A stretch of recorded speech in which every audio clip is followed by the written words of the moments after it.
Job, chapitre 6. Réponse de Job à Éliphaz, la profondeur de sa détresse.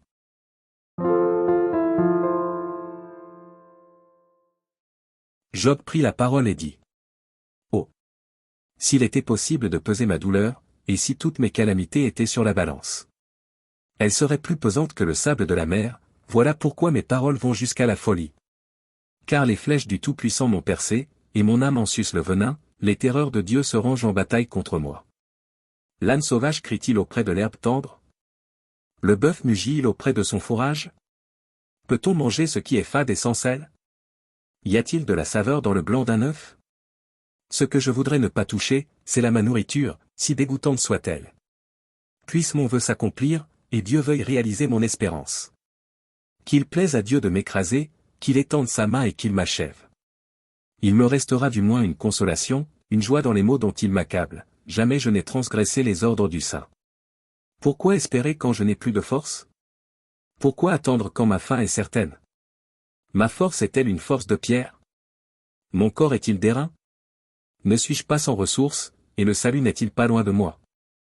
Celui qui souffre a droit à la compassion de son ami, même quand il abandonnerait la crainte du Tout-Puissant. Mes frères sont perfides comme un torrent, comme le lit des torrents qui disparaissent. Les glaçons en troublent le cours, la neige s'y précipite. Viennent les chaleurs, et ils tarissent, les feux du soleil, et leur lit demeure à sec.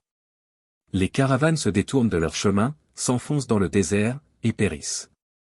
Les caravanes de Théma fixent le regard, les voyageurs de Séba sont pleins d'espoir. Ils sont honteux d'avoir eu confiance, ils restent confondus quand ils arrivent. Ainsi, vous êtes comme si vous n'existiez pas, vous voyez mon angoisse, et vous en avez horreur. Vous ai-je dit, donnez-moi quelque chose, faites en ma faveur des présents avec vos biens. Délivrez-moi de la main de l'ennemi, rachetez-moi de la main des méchants. Instruisez-moi, et je me tairai, faites-moi comprendre en quoi j'ai péché. Que les paroles vraies sont persuasives. Mais que prouvent vos remontrances? Voulez-vous donc blâmer ce que j'ai dit, et ne voir que du vent dans les discours d'un désespéré? Vous accablez un orphelin, vous persécutez votre ami.